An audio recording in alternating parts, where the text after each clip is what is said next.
You and the owner are reviewing the bids for a manufacturing laboratory building that is already running behind schedule. One bidder is highly qualified for the technical laboratory portions of the project, but they have no experience in the highly contentious community work that seems likely to get the project passed. Another bidder is significantly lower than all the others, but no one really likes or trusts them. They don't like the package that they put forth that shows that they can do this project. A third bidder has great experience doing sensitive community projects, but has never done a lab building before, all the technical aspects of a lab building. What might you say to the owner to help them think about this process and what they could do with this information?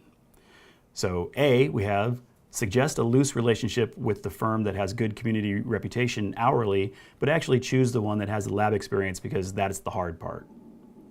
B, propose a multiple prime delivery system.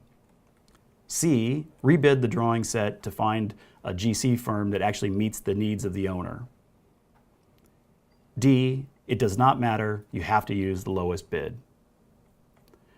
Now, there are actually situations where you are required to use the lowest bid. In certain kinds of government work, that can be a requirement.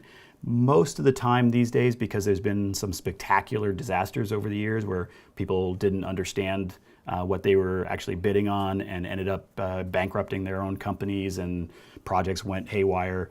There's usually a way of getting out of using the lowest bid these days, but there, like I said, sometimes, especially in certain government work, there are actually rules that you have to take the lowest bid because they want to protect the taxpayer.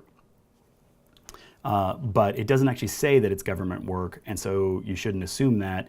And in fact, most of the time, when you are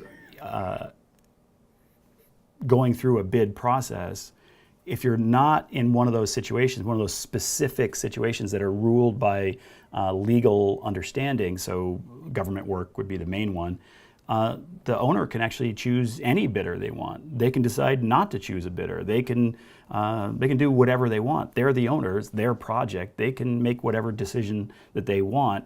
Your role through that process is to help them make decisions. So D is not the correct answer. C, rebid the drawing set to find a GC firm that actually meets the needs of the owner. That might be something you would tell the owner. That's a very good answer. The only problem with that answer is if you look at the first sentence, we're already behind schedule. So what that means is you would be literally redoing the entire bidding process. The information in the question is leading us to say that's just not going to work. It's not going to fly.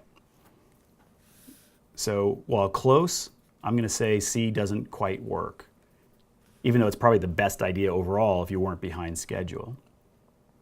And then we have A and B. Suggest a loose relationship with the firm that does the good community work, get them hourly. That's plausible, but probably a better answer is B, which I just crossed out. B, which is propose a multiple prime delivery system.